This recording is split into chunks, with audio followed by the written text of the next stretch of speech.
I've been blessed with a vision of being able to look at some of the technologies and just go, wow, that's really useful, that's going to be great, and at other technologies and say, I'm not quite sure. Maybe it'll work, maybe it won't. Not everybody has that vision of being able to look at something. So, I took advantage of that, kind of accidentally, happened to be in the right place at the right time a few places along the way. Back in 1981, when we bought our home in Westchester County, New York, interest rates were challenging, to say the least. Mortgage rates were like 17-18%. I fell into a relationship with Citibank at the time because they were the only one who were writing mortgages in the New York area, and they actually had a pilot online banking program.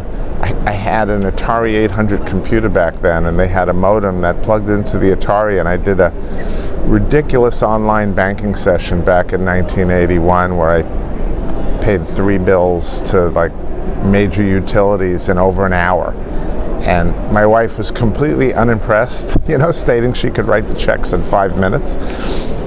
Yet I saw then that was going to change the way things are done. So I was very excited when PC Store opened up, the IBM Product Center, back in 1985. And even though $10,000 back then bought me a horribly pathetic computer that couldn't store one of today's digital photos, and a dental practice management software that was just god-awful, but I learned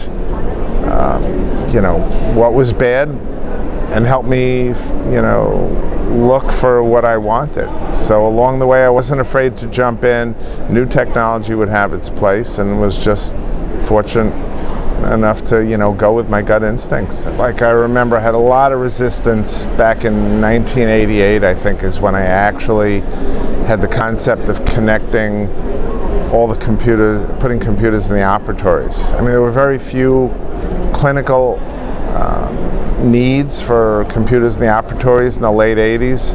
We had a perio charting system that I replaced my hand charting system with, and we went to a digital appointment book. Took a lot of flack from the staff members that I was taking away their big double fold open appointment book, but it was kind of like I got frustrated, and my frustrations led me to look for solutions.